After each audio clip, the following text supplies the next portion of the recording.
How's it going, everybody? Welcome back to Elvis Junction Reviews. Today we're looking at another Walthers product. We are looking at a Walthers Mainline 89-foot channel side flat car for the trailer train number TTX number 151360. Here it is in its all of its glory. There we go. As you can see, this has the original trailer train logo, which pretty much lasted up until the early 90s. So we're gonna not waste any time here. Slide this guy out of its packaging box. Let's take this off. Ugh. Okay. Pull that. Okay. Pull our lovely flat car out of here. And there's our plastic.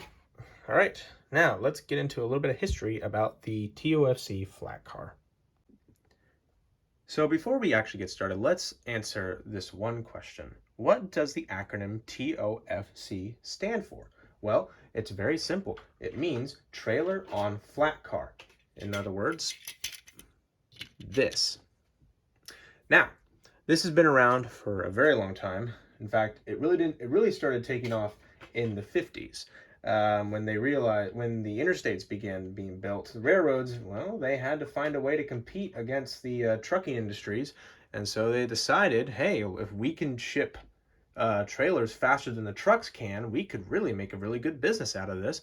And well, that's a business that it's a practice that they still do today.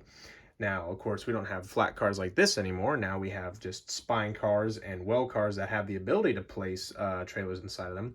But this was the standard up until the late 90s. And then the spine car became more and more prevalent. But anyway, basically this car would have lasted up until the early 90s, late 90s. And they were pretty much the backbone of the TOFC fleet. We still see 89-foot flat cars around, but they're not used for, they're not really used for trailers anymore. Nowadays, they're either used for helping carry airplane fuselages, parts of the giant wind turbines, and also military loads like tanks and trucks and ammunition crates and all the other whimsical equipment that the military owns. All right, so there's not really anything on the front ends and the rear ends, like the B and the A end. So we're actually just going to get straight into the sides now. Okay, so we're looking at the side of the car. Right off the bat, you can see a couple of stirrup steps and a grab iron right here. There's some on the other side as well. We have a number 18 brake beam here. Here is our truck, our bogie, if you want to call it. We have our little reporting mark here, TTX 151360. Moving the car along, you can see the chassis on the underneath right here, the brace and all that. We have our capacity, load limit, load, and our load weight numbers here. And when this car was built new, back in September of 1971, here is the piggyback hitch for the trailer. I'll do a demonstration here in a little bit. We have some more detail here for restricted loading only. See equipment registrar. We have our air brake reservoir right here, as well as some more air brake related stuff. We have our original TT logo. And moving on, carry here, we have when this car was built here. It says built back in, hang on a minute. No, I'm confused. It says new right there. Okay, so maybe it was rebuilt.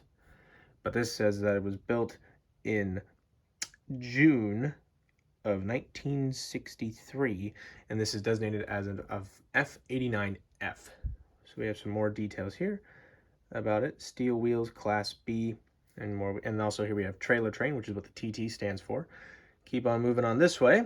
We have our other piggyback hitch right here, and this is the handbrake lever right here. Basically, if I'm correct, it rotates kind of like an actual brake wheel. And we have a little, this helps get the truck trailers on if you have to roll them off instead of loading them by crane. And we have some more stirrups and grab irons right here, and there is our Walthers coupler. Okay, so now let's do a bit of a trailer demonstration. Okie dokie, so to help us with our trailer demonstration, I have two Texas Mexican Railway 40-foot trailers. These are Walthers Scene Master. They're also pretty much like Walthers Mainline. If you want good trailers, you need to buy Athens ready to roll equipment. But then, like I said, they come in 2 packs, which is nice. But anyway, there's really 2 ways to load a trailer. You can either drive it on and stick it on there. Simple as, oh, come on. But yeah, you can drive it on and then attach the trailer directly like that, or you can have a special crane that grabs it, lifts it up, and places it onto the trailer, onto the flat car, like so. What they determined was it was a lot more inefficient, a lot more efficient to use the crane method as opposed to driving them on, because it just wasted time. And as you can see, that car is ready to transport these trailers wherever they need to go. All right, so now let's get into my final thoughts. Okay, so overall, I think this is a very good flat car. And they come cheap and they do not disappoint. They have a good weight to it. They obviously hold the trailers pretty well. And there's a little bit of wobble, but that won't affect you too bad.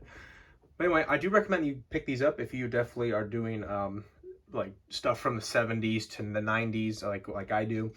So these are really helpful. These were very prominent trains, and they used to be just trains only dedicated to trailers for the longest time. And you still see them occasionally, like on BNSF, but they're now pretty much just kind of mixed in with other intermodal trains because it's quicker and a little more. No, that's also PSR for you. But anyway, if you enjoyed this video, please hit that like button and subscribe if you have not, and also hit the notification bell to know when I upload. I upload on Mondays and Fridays at 9 a.m. Pacific Standard Time. So check in on those days and at that time to see what I have to upload next. But anyway, thank you very much for watching. I'll see you in the next video. Bye for now.